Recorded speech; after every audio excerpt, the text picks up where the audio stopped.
if all the economically important nodes run by Binance, Coinbase, Kraken, OKX, all those fucking shitcoin exchanges, and all the Wall Street bros all get together and go, yeah, we like the 42 million cap too. Yeah, let's all do that. That's Bitcoin now. The plebs right now will say, no, we're going to stand up to that. We won't run that. That won't be the Bitcoin blockchain. I go, well, if 8 million people have their Bitcoin on Kraken, Coinbase, OKX, whatever, Binance, and they go, that, well, that's my Bitcoin, and that number is going up, and that's the only thing I care about. Numbers going up, and if all of a sudden it becomes bank coin with a 42 million cap, those people don't know the difference anyway. They just go, oh, number's still going up? Yeah, okay, cool. That's what I want. I've got Bitcoin. I'm a Bitcoiner. You go, yeah, but the whole fundamental thesis of Bitcoin just got blown out of the water. And you can say, well, these other, 15,000 nodes aren't going to follow that. And you go, well, the other 15,000 nodes are only relaying their transactions. That doesn't necessarily, all it's going to do is orphan 15,000 nodes. And there's going to be 5,000 nodes that are pushing and if they really wanted to be clever about it, all it takes is BlackRock to come along and go, oh, well, we'll just spin up 15,000 nodes of our own. And Binance and Kraken, why don't you guys go spin up and just geographically disperse them? Just hire some monkeys to go out and spin up nodes, and then we'll all run our software. So we'll have the majority of nodes under our thesis, which is there should be a 42 million cap and Bitcoin should have JPEG donkey dicks on it and whatever. And that's what we're going to do now. And that's how we run Bitcoin. You go, oh, okay, cool. So where are the plebs? Well, they're just gone. They're irrelevant. So you go, well, maybe in 20 years, they'll resurrect Bitcoin, real Bitcoin, true Bitcoin. But there's already been like 10,000 people that have set up the real Bitcoin thesis, right? So that's all diluted as shit. So the only one that's going to matter in that scenario is the one that's on Coinbase, the one that's on Binance, the one that everyone is just speculating on and going, oh, the number go up because it said so on the news. And that's the only one that BlackRock's going to care about. If you have 1 million nodes, they can't do that. They can't go, this is what we're doing now. And you go, well, 1 million people disagree with you. So good luck running your fucking bank coin then. And then there's all the economic power shifts to the balance of the plebs where they go, hey, we're not going to use your Binance coin. Go fuck yourself. We're not going to use your Coinbase coin with a 42 million cap. Go fuck yourself. We're not going to use BlackRock coin. Go fuck yourself. So if you want to watch your investments, all that money poured into these ETFs go to zero, go nuts. But we're not running that. That's not Bitcoin. And then all of a sudden they go, oh, well, maybe we should follow along with the 1 million Bitcoiners that say Bitcoin is this, not the 5,000 nodes that say, well, this is what Bitcoin is now. And I think people underestimate that. And that's one of the reasons I'm so pissy about the squabbling about spam and all that kind of shit. You go, you're worried about some hypothetical problem in the future where some guy in Africa can't run a fucking node because there's donkey dick pictures on it. Well, that's possible. Yeah, that might happen. Sure. Or right now, BlackRock could just take over the network, in a year or two, and everyone will just be sitting on their fucking hands with no idea what's going on. So how about we fix that problem first? Because right now we can't do anything about mining centralization. So whatever they say goes in a block, goes in a block. And right now they've been playing nice. For now, we can just hope and pray and trust that they'll do the right thing. I don't think that's a great strategy if you're talking about a revolution. I think the easiest possible thing you could do is spend $600, go buy a Start 9 Umbral, plug it into your goddamn wall, hit the buttons, follow the stupid instructions, and just go, hey, Core just came out with a new upgrade that we don't like. Okay, I'm not going to run that. Go fuck yourself. Like, I'm going to run my node the way I want. And maybe, Eric Voskuil will fix his lib Bitcoin deployment, and then people can run that, and then people can run knots, and people can run whatever goddamn thing they want. But they can always have a vote that says, hey, we're not raising the cap, we're not going to change consensus, so this XYZ can go through. We're not upgrading our nodes. That's called a user activated soft fork.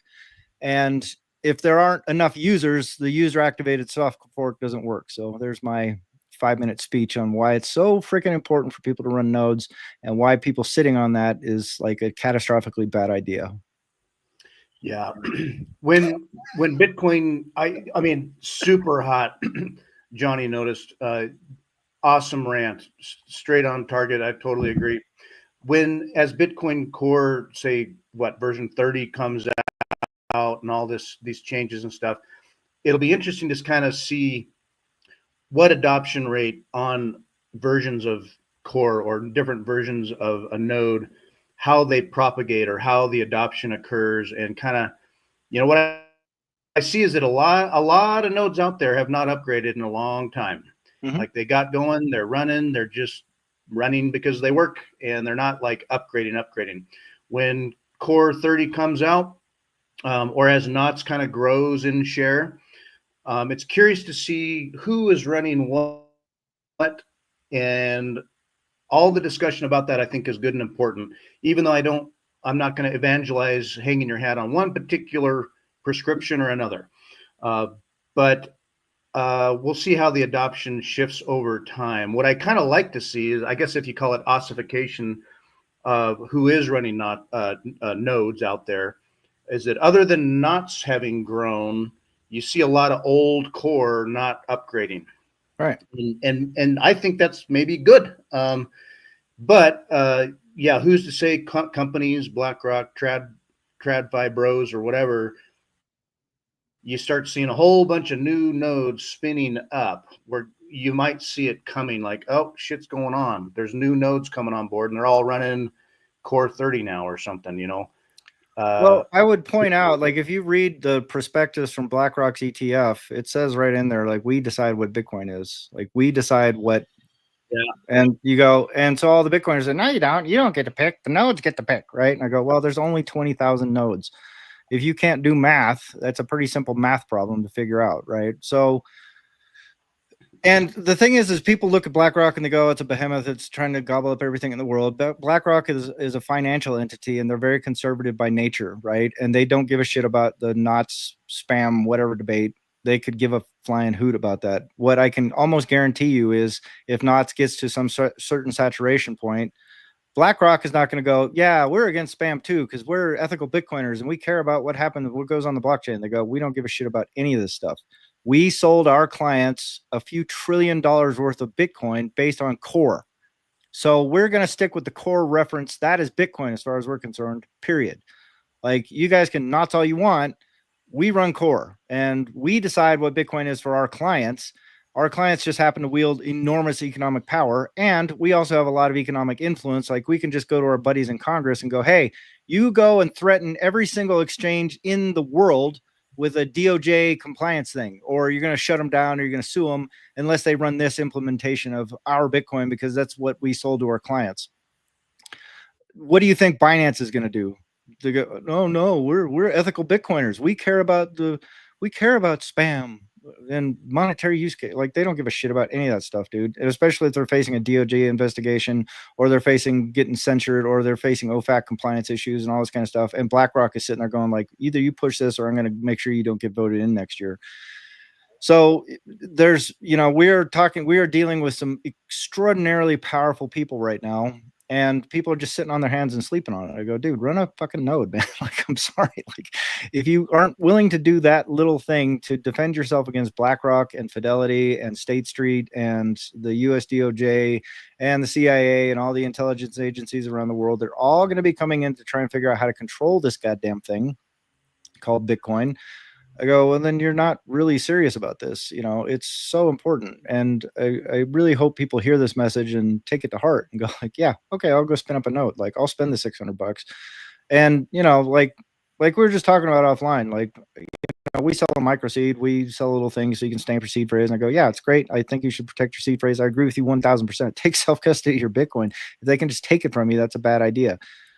But once you get past that step, you go, you really have to then think about not just defending your own Bitcoin, but you need to think about defending Bitcoin, period, like the entire network. So yep, spinning up a miner, it's cute, but it doesn't, like, I asked the robot, you can go ask a robot yourself, how many home miners would it take to equal the hash power of Mara? You go, oh, well, if every single home in America spun up 1 terahash miner or whatever, you would make 2% of the hash power. You go, oh, it's not good. So if we had 300 million miners in America, or 120 million 1 terahash miners on every desktop in every house, and we had as many home miners as TVs, we wouldn't even scratch global hash. They just go, what's that? Oh, look how cute. Hash went up by, like, it just doesn't matter. But the one thing you can do is be a node runner and be a conscientious, like, thoughtful node runner, and just go. And that's even easier because you go, I run a node. It's got core 29 on it. It's got knots, whatever on it. And I just don't upgrade it. Like, they come out with some new fucking thing and I just don't do it. There you go. So Ta-da, you're defending network. What are you doing? Sitting on your hands doing nothing. But you're sitting on your hands doing nothing, running a node, not just sitting on your hands doing nothing, waiting for number to go up. So yeah, and I'm just on a tangent. I'm going to shut up. Let's talk about fun things, happy things. 1 Bitcoin equals 1 Bitcoin on episode 69, brah. Yeah. Episode 69, 1 Bitcoin equals 1 Bitcoin. That's all it is. Well, and your discussion here, I don't think it's a tangent at all. I think this is core to, it makes me think of so many things. I mean, Robin was just telling me about, your recent podcast, but earlier this week, you're asking me like, what's the biggest threat to Bitcoin? And it boils down. You could easily say, oh, mining, hash rate, mining. The nodes are as much or more important, or really something. It's an opportunity to make a difference without trying to get hash rate. You can make such a difference by validating just the mempool and the contribution to the messaging and running a node. So I just think it's super achievable, and it should be part of every Bitcoiner's path. Where okay, you got off zero, okay, you got off an exchange, and you took self custody, and you got it stamped, or you've got your seed phrase. You're taking responsibility and you're learning. The progression needs to be contributing to Bitcoin itself in however you can do that. Now, my hope that I had shared with Robin earlier too is that when I'm optimistic about things, I feel like as Bitcoin grows, or whether it's corporations or nation states and they get in on it, kind of like what I see with like BRICS, or whether it's Russia or China or others trying to figure out how do we get away from the dollar and do our own stuff. I just hope and think that there's big actors that will enter the space and say, we want a global commodity that is neutral, that is fair, that isn't playing games, and that they contribute, whether it's hash power or simply nodes that are based.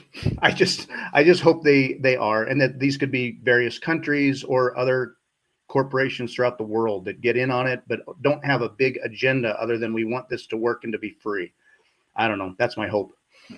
This is an interesting theory, because like if like the US, for example, has no incentive to do that, but maybe a country that has not the central bank currency or not a power of controlling the monetary thing, they might say like, hey, we want Bitcoin because at least it's not controllable. I think we are a little bit far away from that. With I don't know, we covered El Salvador last time, but there is not one country where I'm like, yeah, that's Bitcoin land. That like they use Bitcoin, they're for Bitcoin, they're trying to defend the network, they're running their node themselves. So right now, it's also maybe early, because like we're just getting like 150 publicly traded companies in there. Like that's super duper small. I calculated what this is the percentage, because there are almost 60,000 publicly traded companies out there, and I use that as an example because we know how many publicly traded companies out there, and we know how many of them have Bitcoin.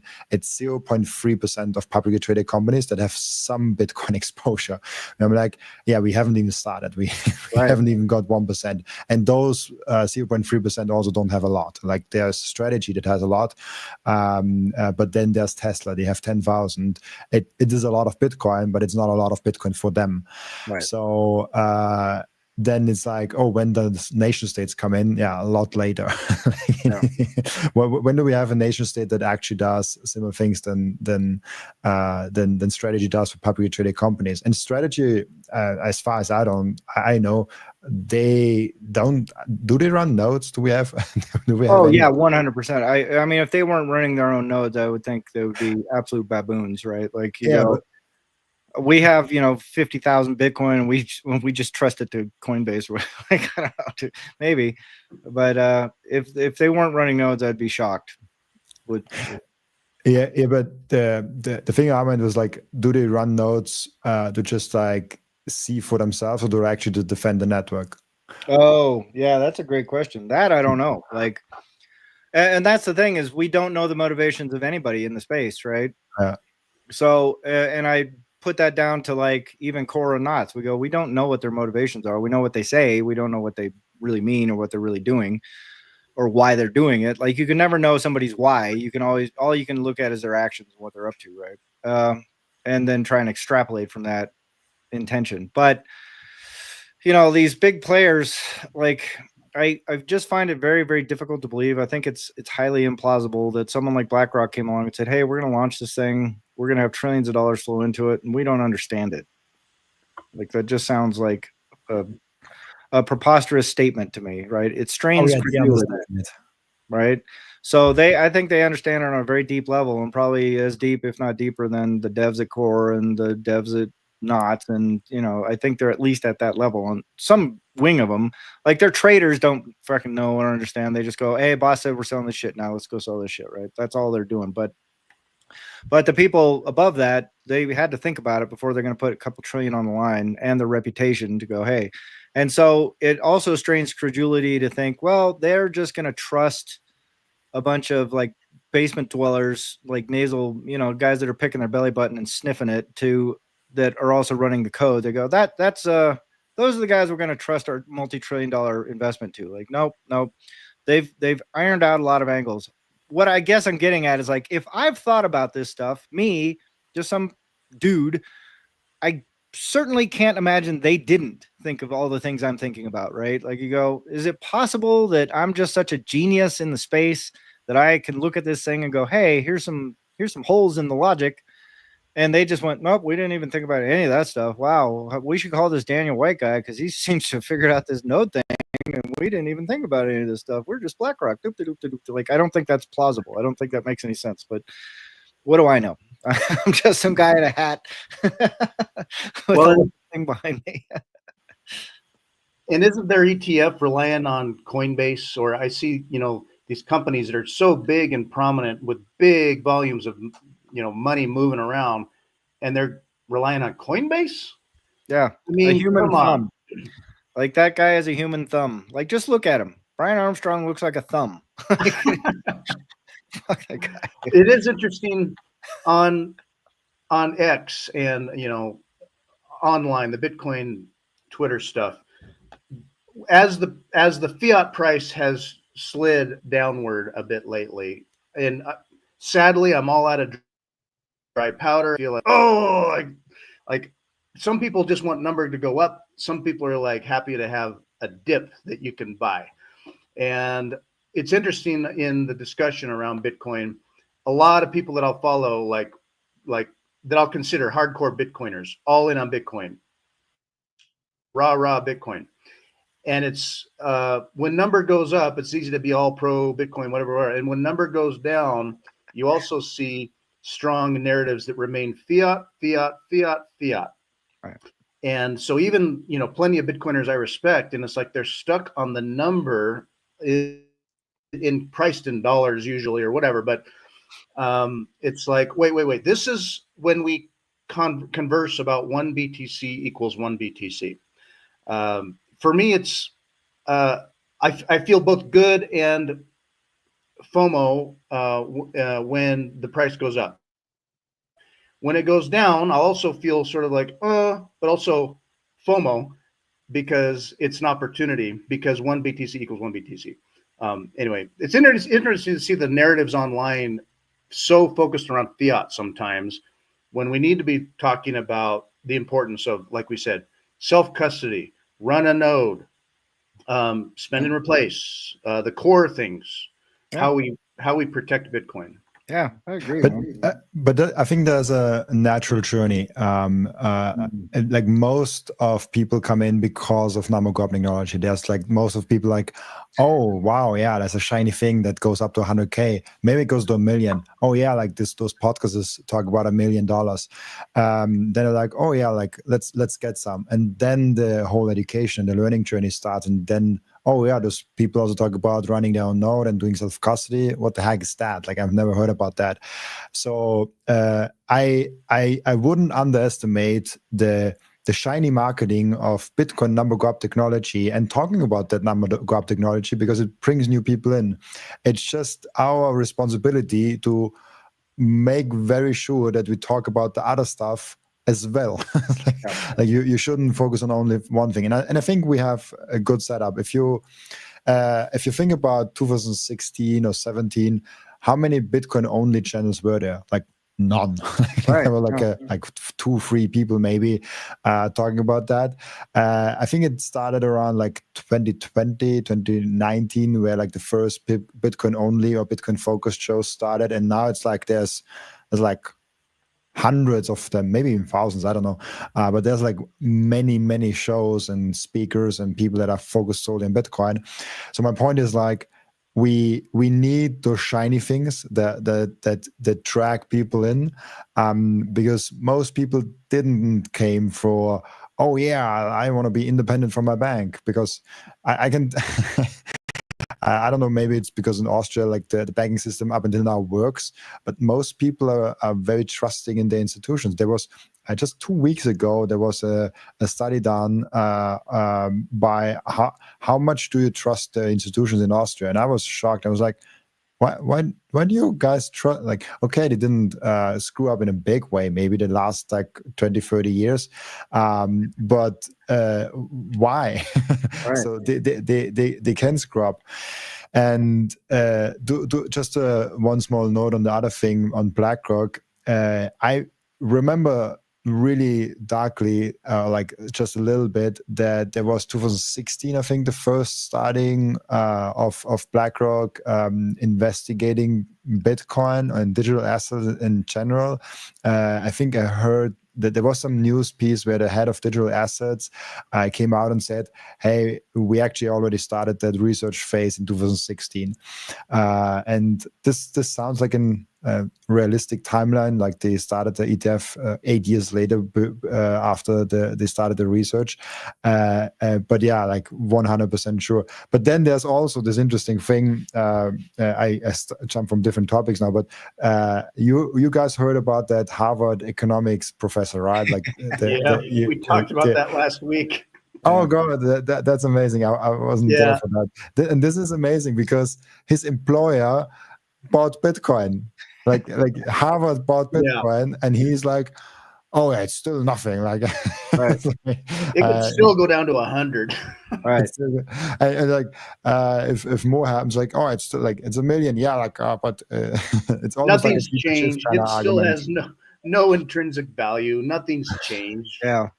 Well, I mean, it's nothing like making a baboon of yourself, like while your boss is contradicting you publicly. So, it's an embarrassment, right? Like the guy that still feels comfortable, like showing his face. I'm kind of like, well, there you go.